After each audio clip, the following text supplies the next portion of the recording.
of Global Marketing for Nutrilite. Her successful career has spanned 3 continents, working across 7 different industries and 60 plus countries, including iconic companies like PepsiCo, Frito-Lay, Kimberly-Clark, IBM, LG, Merck, and Newell Rubbermaid. Passion for guiding other women who have similar goals so that they can successfully navigate their careers to rise to their full potential. And moderating this session is our good friend Lauren Cooke. Lauren is an accomplished sales leader based in California with 15 years of experience under her belt. Currently, she's doing her part to make the internet a safer place as the Director of Business Development at White Ops. Welcome. Thank you. Apologies for any background noise. I have a 2-year-old that is going down for a nap right now, and she's always thrilled about it. So, just a little bit of background noise. So, but thanks, Lauren, for the introduction. Kanan, great to talk with you again. Excited about today. Quick intro on my side as far as is doing our part to make the internet a better space. I work on the partnership side of the White Ops business. We help educate brands on marketer fraud. White Ops is in cybersecurity. We're the global leaders of bot mitigation. We work with over 200 of today's leading enterprises, helping secure their inventory, their sites, marketing efforts, and data from being impacted by fraud, especially by sophisticated bots. So for brands, the first point of attack that we help protect against is when bots try to disguise themselves as humans entering brand sites, primarily through paid media tactics such as search and social, land on sites, fill out forms, skew metrics. Our mission is to disrupt the economics of cybercrime, but our motto is to keep it human. So keep the internet human, but also keep our culture human. We're constantly striving to be a more diverse and inclusive culture, more human. So I'm always interested to find inspiring ways in other women's stories in particular. Thus, super excited to talk to Kanan. You have that incredible background that Lauren ran us through. I'd love to hear your own introduction and tell us a little about what your professional journey has looked like so far. Awesome. Can you guys hear me? I can hear you fine. I was told to put it on grid view. I'm not sure if I put it on grid view correctly. I don't know if Lauren, if you're still around, you can give me a thumbs up, but I think we're okay. All right. Well, thank you, guys. Super excited to be here, and what a pleasure meeting you, Lauren. So I guess the best way to describe me is I'm kind of like a citizen of the world. I grew up in a very small country called Zambia in Africa, and I've lived pretty much all over the world. I've lived in India, I've lived in Korea, I've lived in Mexico, I've lived in Paris, and I live now in the US. I've worked across 7 different industries, I think even more than that. My background was in pre-med, so somewhere along the way I lost my way and didn't become a doctor. But I did work in the pharmaceutical industry, and then I decided, no, I need to go market toilet paper. So I joined Kimberly-Clark. Don't make fun of toilet paper right now. Very important. Essential. Essential, absolutely. And then worked with Pepsi and Frito-Lay, and then with Newell Rubbermaid, and now most recently working with Nutrilite, which is actually the #1 global vitamin and supplement brand. And we can't keep enough in stock because everybody's taking supplements. So that's me in a nutshell. But my greatest pride and joy and achievement is being Chief Mom Officer. I have a 5-year-old little boy who is my boss, and he's the cutest boss I've ever seen. So I totally identify with you, Lauren, about having a 2-year-old and nap time, things like that. You just got to roll with it, especially Exactly. right now. I think the now famous Sheryl Sandberg quote: "COVID's creating this double shift for working moms." And then actually, I just read this great article on Fortune, I think from maybe Tuesday, about the backslide of workplace gender equality being driven by COVID, kind of at all levels of career paths. And then I research across the board from Lean In and SurveyMonkey saying that 1 in 4 women are currently experiencing severe anxiety, physical symptoms like racing heart, compared to only 1 in 4 men. Of course, they they get off easy. And then, so many women like struggling with sleep issues. What guidance do you have on for, all of us for balancing gender roles in your household today, and then simultaneously kind of holding ground where it comes to the strides in workplace gender equality that we've made?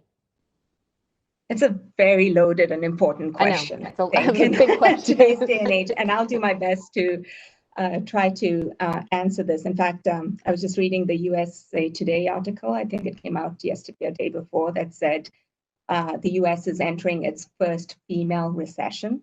And yes, as if we needed more bad news in this whole thing, and that unemployment actually has reached double digit for the first time since 1948.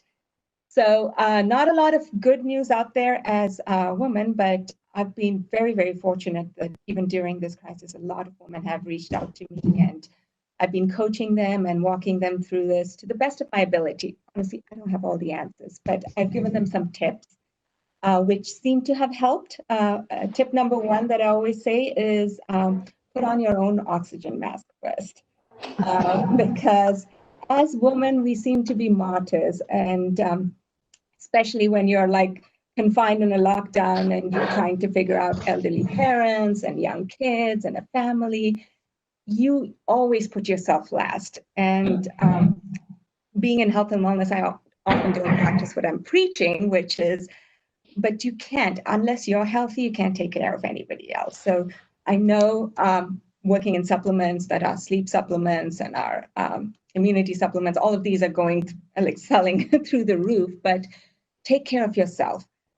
Number two that we've implemented in our very, very tiny household, it's just my husband and my 5-year-old son, is everybody has responsibilities. We're all into this together. Even my 5-year-old, he has to come home, and like when he's out playing, he has to take his socks, put it in the laundry. He has to clean up his toys. Not always easy to negotiate with a 5-year-old, but it's 2 less things for me to do. And same, I'm blessed with a partner, a husband who tries his best to step in and help out. So that's my number 2, is making sure you're not trying to be superwoman. Don't try to be perfect. Delegate. And tip number 3 brings in your external surroundings, your workforce, which is managing expectations, being transparent and managing expectations. And often women struggle with this more than men, from what I'm hearing, talking to folks, is they don't want to tell their boss if they're on a call, like, I can't do this, I've got a kid to take care of, things like that. But honestly, being a boss on the other side, tell them like what's going on in your household. In fact, right now, I don't think there's been a time in history where so many managers are getting a view into your living rooms, your dining rooms, etc., and seeing the puppies and the kids, etc. And the way, even I have to do that with a 5-year-old. So before every important meeting, what I basically say to him is, this is really important. Unless it's an emergency, please don't trouble me. And I also manage expectations with my coworkers, my boss, or whoever I'm talking to, and say, okay, I've negotiated with the 5-year-old and said, don't trouble me unless it's an emergency, but let's see how it goes. And I can tell you, 80% of the time, he'll come to me, it's an emergency. Spider-Man can't find his web, or Thor can't find his hammer. And I can tell you 100% of the time, anyone I've been on the call with has been so empathetic, so understanding. And honestly, there's a plus side to this. And when you talk about circumstances like this causing gender equality and things, I have noticed, and I've talked to other even men managers, they've noticed how women have been able to balance in these environments. They're like, oh my God, that person is so resilient. Like she had a toddler hanging off her, but she kept going and she kept presenting, or this person has done such amazing time management. So you have this ability, if you want to be a glass half full kind of a person, which I am, this is an opportunity to showcase how resilient you are, how you prioritize, and people see you in your day-to-day life. And this could give you an edge amongst your peer set as you're going forward. So don't think of it all in the negative sense if you have the capacity. So again, put on your own oxygen mask first. But if you have that capacity, this can give you an edge. I love the, oh, sorry, I'm not sure where there's an echo. I love the analogy of put on your own oxygen mask first. That's so, it's not intuitive to women to help yourself first, right? You want to handle everything else. And as you're talking, I was thinking about the, I think it was either BBC or CNN, the reporter that had, the toddler coming in the back. And then at the beginning of COVID, there was, a satire version of the female doing it, of the mom doing it. And she's like, feeding a bottle to the baby, and the other kid comes in, and it's this whole, like, she's just doing it all while manning the meeting like a pro. So I love that. yeah. Women are excellent multitaskers. Yeah. And thus we end up having so many jobs, right? Like 2 to 3 jobs, including like your home life, those jobs, as well as your professional life. Does your household adhere to traditional gender roles, or is it sort of like you have your own defined roles and responsibilities and they kind of blend together? As I said, I'm very lucky that I have a fantastic husband. We're both not originally from the US. So when we had our son about 5 years ago, we realized, like, we're in this together. So thankfully, we've never had the traditional gender roles because we both have like highly demanding careers. And thankfully, most of the time he can fend for himself. So that's awesome. But when you have a baby, it changes everything. And we said, okay, how do we cope with this? So what we did, because we didn't have family around to take care, and it does take a village to raise a child, 2 things. First of all, huge calendar synchronization. We both travel a lot. Thankfully, my job, or you did. Yeah, I did. That's a better way to say it. And my husband has to deal with clients, so he has much more last minute. So we would always text and coordinate our calendars. But we were also very agile. Life happens. Of course, we didn't anticipate life happening at the rate that COVID has disrupted things. But if we did have roles, like, okay, you pick up, I do drop off and things, but sometimes I'd be stuck in a meeting or he'd have to catch a flight and things. We just flex. And we adopted a village. When we didn't have anyone, we were like, okay, this person's going to be helping us with this. This person's going to help us with this. And we've been very fortunate that without that adopted village, I don't know what we would have done. So I'd guide other women, like, don't fall into this gender trap. This is a modern world, and you do need, if you have a partner, I feel a lot of empathy for single mothers and all, but everybody can adopt a village. So try adopting a village. I like the adopt a village, especially in our industry that is so sort of like certainly hot spots in the East Coast and the West Coast where people didn't necessarily grow up, so they may not have family backing them up in those spaces. So looking in non-traditional areas to try to help build some better support. That's terrific advice. So we're seeing this. We're in this rapid evolution of the employment landscape right now. How do you see all these changes impacting women in leadership? I think it's a great question, and I can't give you a great answer because I think we're like on shifting sands right now as we go through it. Having said that, I will not pick women from the business world. I'll pick for who have been on the landscape, women that are leading countries. And what has really impressed me, and I think Forbes has done an article on this, is the women that, or the countries that handled COVID very well and all happened to, or majority happened to be women leaders. And I'm totally like stealing from them, but I noticed the trends that these women had. One, I think women leaders, a little more so than a lot of male leaders, and I don't want to stereotype because there's a lot of empathetic male leaders, but women leaders by genetically are engineered to have a greater level of EQ, and all these ladies, whether it's Germany or New Zealand or Taiwan, I think, really handled it with EQ, but also brought in that sense of urgency and empathy. And if you see that, translate that into the business world or the marketing world, these are all success factors. It doesn't matter which, if you're running a country or running a business or running a household, you have to have these things. There's things that will happen, how you quickly deal with it, how you, not just with a smart way, but with an emotional and empathetic way, will set you apart. Yeah, the New Zealand Prime Minister. I'm a fangirl. Me too. Yeah. So as a rising female leader, well, as a you've carved your place in leadership as a female in business. But as you were rising, did you have a professional mentor that you leaned on, and how did that experience impact your journey?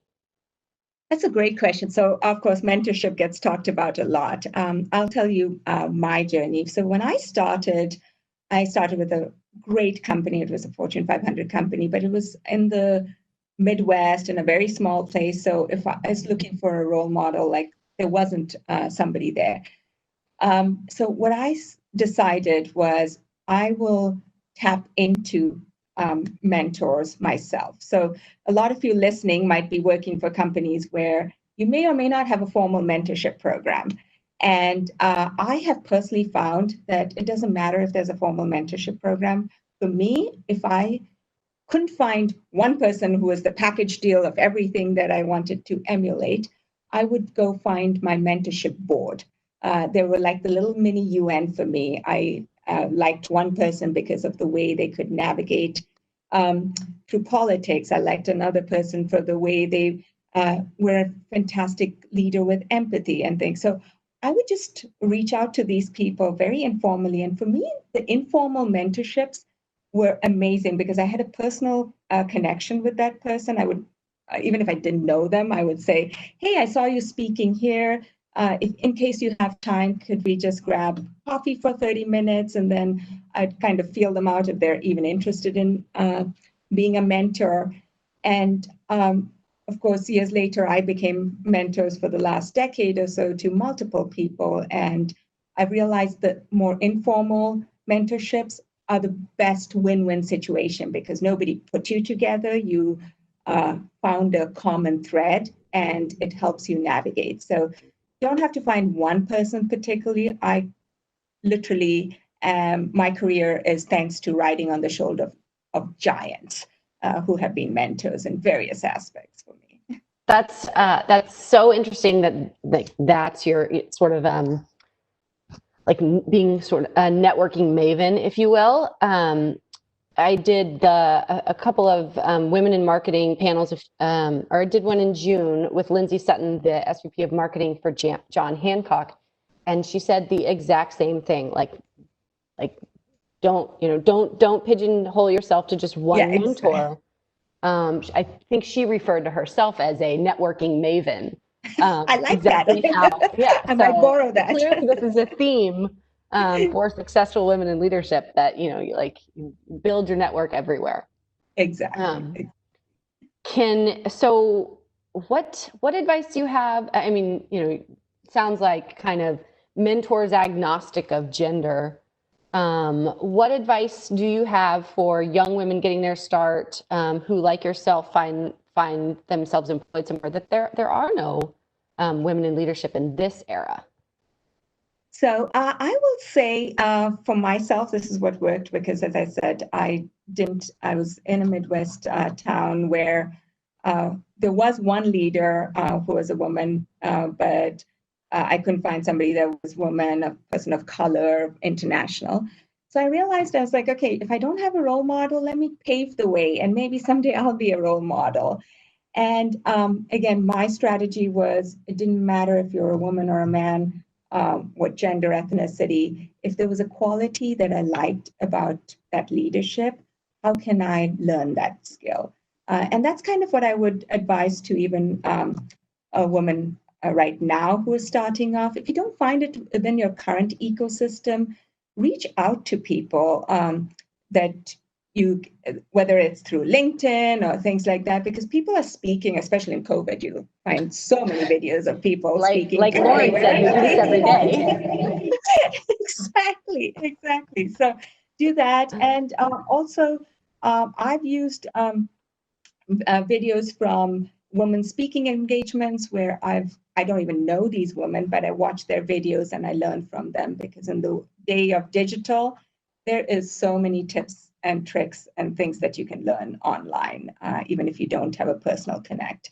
And if you need help, again, reach out. I'd be happy to help coach anybody who needs any help. So please reach out. What about a challenge? Like a challenge you faced as a female leader and what you learned from it? Great question. So I'll kind of twist that question. Instead of saying a challenge that I learned as a female leader, because by the time you become in leadership level, you've kind of figured out how to navigate a little bit. I'll give you a story from very early in my career. So it may not be the world's most politically correct story, so please bear with me. But I started when I was like a 20-something-year-old, and it was my first job. And as I mentioned, it was at this great company in the Midwest, and the HR lead on orientation day sat me down. He was this very kind grandfatherly figure and said, "Hey, have you ever heard of the terminology like 3 strikes and you're out?" And thankfully, I knew a little bit about baseball. So I was like, yeah, I have. And he goes, "Remember, in your career, to be successful, you're already 3 strikes and you're in."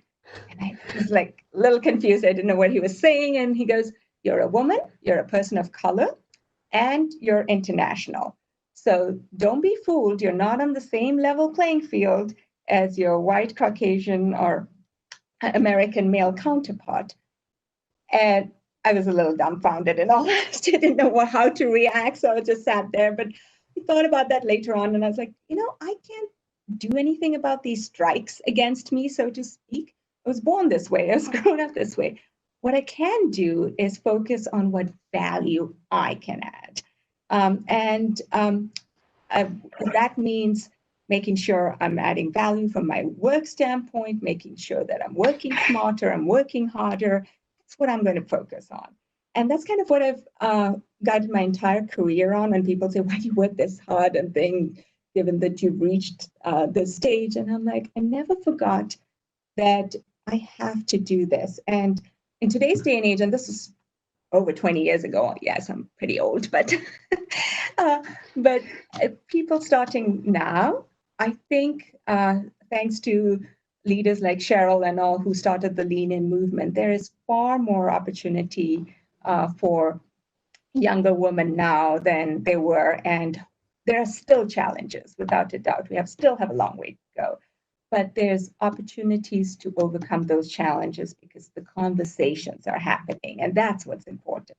And there is more help than those of us who started a couple of decades ago. And those of us who did start a couple of decades ago, we're here to help you. And there's lots of men also that are willing to step up and help. So it's not just a woman's game.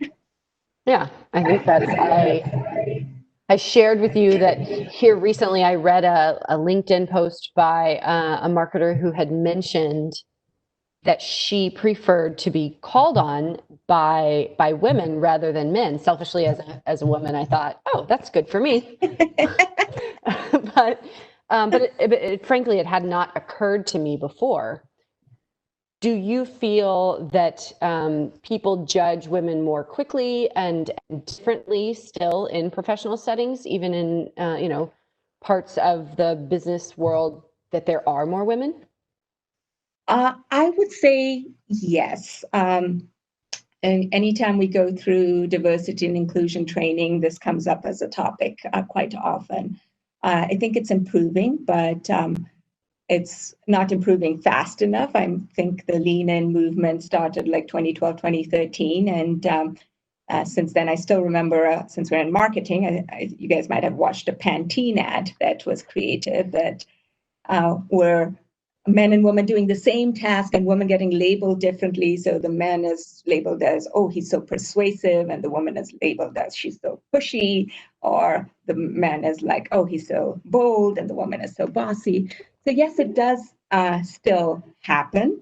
And I think it happens especially if the woman is ambitious and confident, etc., that you get labeled one way. But it also happens at another stage in a woman's life, which you and I will identify with as mothers, is the moment you become a mother or you're pregnant and thing, it happens unconscious bias, I'd call it, even amongst women managers. They're like, oh my God, will that person be able to manage her house and her career? It even happened with me where a boss asked me during maternity leave, like, how are you going to manage this? Who's going to take care of your kid? And I was like a new mom, and I was like, didn't even know which side was up. And I gave her a very honest answer. I said, I don't know, but I'm going to do my best on both fronts and figure it out. If it doesn't work out, I'll be the first one to come and talk to you. And I was very happy that when year-end performance reviews came, she was like, oh, it's amazing. The feedback is amazing how you've managed it. But the feedback that made me feel the best was people saying, oh my gosh, she's an even better leader now because of becoming a mom. And since then, I've seen a lot of research that moms make better leaders. They figure out ruthless prioritization, anyway, there's multitasking, and they lead more with empathy. So I think don't let these labels or being judged stop you. Continue to provide value, and honestly, each stage in your life will make you a better leader. Nice. I think we're closing in on Q&A, but we have so many great questions for you. I guess from our conversation, maybe one final, or possibly two. How do we help make sure the next generation of young females just starting out in this sort of odd, unsettling time is nurtured in a way that they feel empowered? So there's, I think, two parts to this question. It's a very important question, especially in this current time. I'll tell you my personal take on it. I think there's an internal part. When you talk about empowerment, personally, I believe empowerment comes from within. I have always personally felt empowered. I don't, like Eleanor Roosevelt said, like nobody else should have the right to dictate how you feel. And I think the external factor is taking the empowerment somebody feels and being that wind beneath their wings. And for this current generation of women, like I said before, reach out. First of all, make sure you know what success looks like for you. Nobody knows your own true worth better than you. So put that guiding post saying, I want to achieve this. Then find people who can help you, champions. They can be from all levels on the organization and ethnicity and your ecosystem. And then kind of have a roadmap. This is like your own GPS to get there. But the first step has to be you finding out what you want to do, setting your goal, and finding your voice. And if you don't have anybody in your ecosystem, like I said before, reach out to other people. As I say, I know we don't have much time, so if anybody finds anything of value from what I just said, you can reach out to me on LinkedIn, and if I can help you, I'll do so. Or there'll be other women leaders that will be very, very helpful in helping you achieve the goal. But know that you're in a system where you will be nurtured because the right conversations are happening both amongst men and women. Nice. I think that's literally one of the very first Q&A questions we have is, when you're starting a new position, what's advice on getting started with somewhat unfamiliar territory? It feels like a nice sort of dovetail to that. Exactly. And then what advice would you give young women just starting out in her career in brand marketing? So I feel like we have maybe some younger audiences participating today. Absolutely. I think, again, the number one advice I say is making sure your passion and your goals are not only well defined for you, but the people around you know that. Because if you're not aware of it, and I say this with my own team and thing, like, tell me what you want to be when you grow up. And let me see if I can help you get there, because people are motivated from different aspects.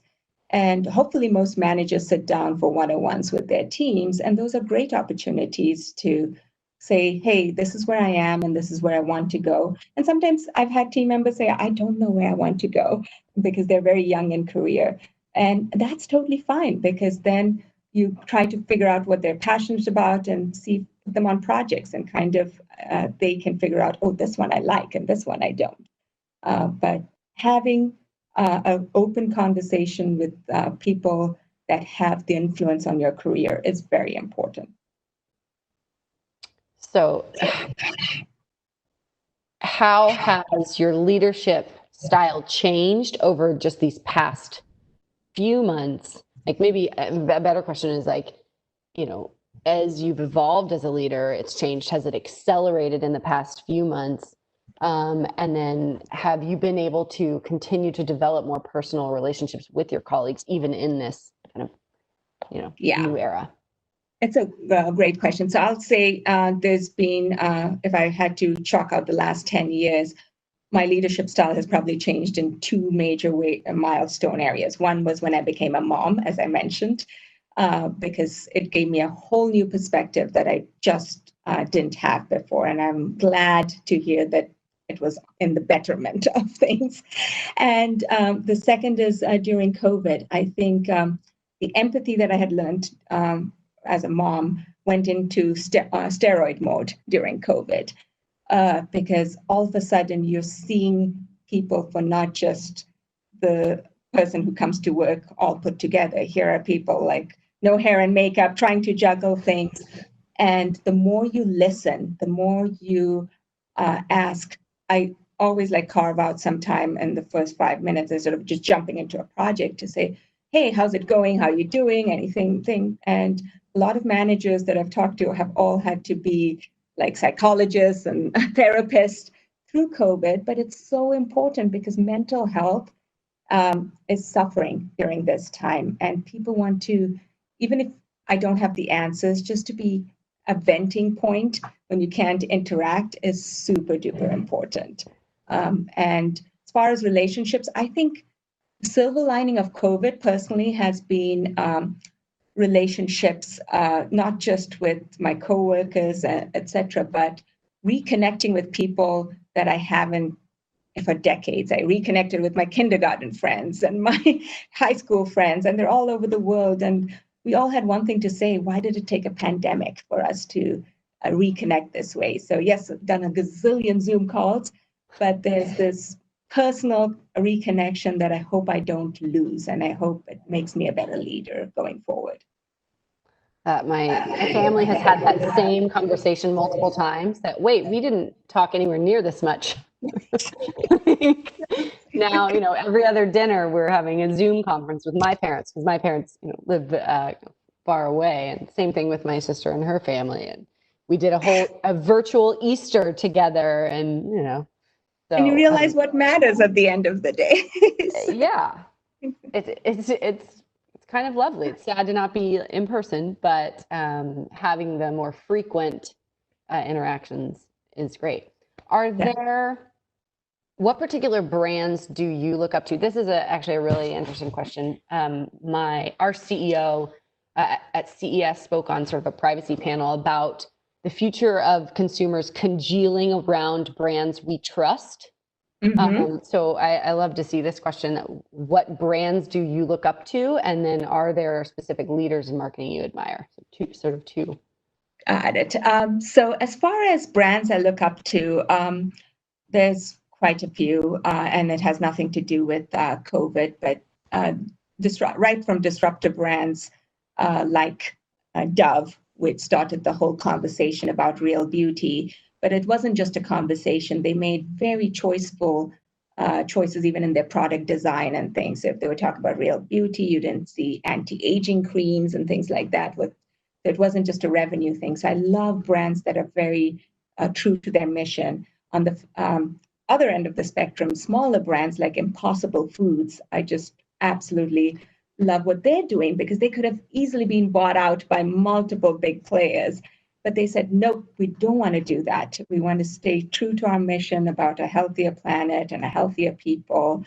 So I'm very, very fascinated by their founder and the way they stayed true to their values. And then, of course, in COVID, Lego, being a mother of a thing, a brand that... Play-Doh. Oh, there you go. But participating in these conversations, I absolutely love them. And as far as leaders in marketing, I don't seek out like women or men or thing, anybody who's inspirational. Personally, like I've been very, very fortunate to have worked at Pepsi when Indra Nooyi was the CEO, and she's the ex-CEO of PepsiCo. And I've followed her like a fangirl, absolutely love her. During COVID, very much Jacinda, the Prime Minister from New Zealand, who has had to deal with A baby on her hip.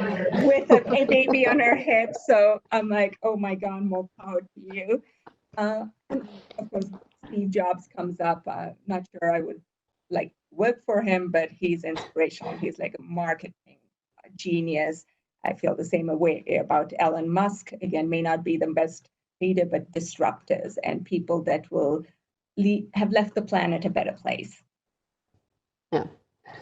Another question from the audience: where are you learning best practices for developing better customer relationships through digital touch points, email, social media, apps? I think this is, you know, kind of along the lines of like, without face-to-face engagements, like how are you building better partnership relationships? So I would say multiple places, obviously in your work with your agencies and things that you obviously, that's the first place. But for the general audience I find LinkedIn has really stepped up their game with people posting best practices. I learn something new on LinkedIn almost on a daily basis. And then personally, I'm like, I follow Steve Jobs' advice of stay hungry, stay foolish. So I, in this madness of COVID, have also signed up with one of the Ivy Leagues to do a digital marketing course, and they're doing a really, really nice job virtually. And there's like 412 students, I think. So not only are the professors providing great best practices of things, but these 412 students from around the world, we're like learning who's doing what. And that has just blown my mind. I've had so much fun learning on that side. So are you anonymous in that, or do they know who you are? Oh, they know who I am. Yeah, it's absolutely. But it is super duper fun to learn what every company is doing, because there's even smaller companies around the world. Very, very cool things. Very cool. And then I'll finish with one last question back to mine. I think that, you know, everybody's learned so much about themselves, or something, like everyone I talk to has learned something interesting about themselves in the last, 5 to 6 months. What have you learned that you didn't previously know about yourself? Oh my gosh, it's a fabulous question. I think I probably knew it about myself. I just didn't pause long enough to know. So I think what COVID has taught me is, before this, I used to live to work. I was go, go, go, go, go. And with COVID, the chance to pause, reconnect, etc., I'm going to pivot to not living to work, but working to live. And which means I'm almost calling post-COVID like the second innings in my career. We don't often stop, like those of us who've reached the top end of the executive spectrum, we don't often stop and pause and give back or help others. And seeing these statistics from USA Today and all, I was like, my God, there's going to be so many women that are going to need help. And during COVID, that's where I like spent a lot of my energy. And I hope like I can continue to spend that kind of energy to help others reach those same ambitions and goals. So carving out time to do that and focusing, men and women, but I think predominantly I've been focused on helping a lot of women. And hopefully I'll leave a little mark in that. I'm sure you'll leave a big mark. Just from today and talking to you prior, you know, this has been wonderful. Thank you so much Thank you. for Same letting me here. ask you questions. Yeah, No, you've you been both. awesome. Thank you guys so much. This has been so much fun. Yeah, thank you both so much for joining us. I know I'm not Lauren, but but I know I've talked and met Yes. you both, and it's been really great hearing from you again. And I'm really impressed, Kanan, that your son has not run behind you in the video, because I was even surprised that no one ran behind my mom during her session. So and my siblings, and we are pretty much adults. So Wait, are you all really at the props same to house? him. Are you and your mom at the same house right now? No, we're not. We're Okay. not. But my other siblings are all home, and I was really impressed with them. Your mom was awesome, by the way. I did hear her So speech. I'm a really big fan. No, I'm really happy she could get involved, and it's really great. I mean, our Women in Marketing events are now, you know, a tentpole for our Brand Innovators virtual series. So it's really exciting to keep bringing, you know, women like both of you back and hear from you. Yeah, thank you guys. It's a pleasure. Absolutely. Thank you both so much. Thank Take you. care. Bye. And a big thank you to all of our speakers today for such great insight. And it's amazing for someone like myself, who's a younger marketer, someone just starting off my career, to hear from such an amazing group of diverse female leaders.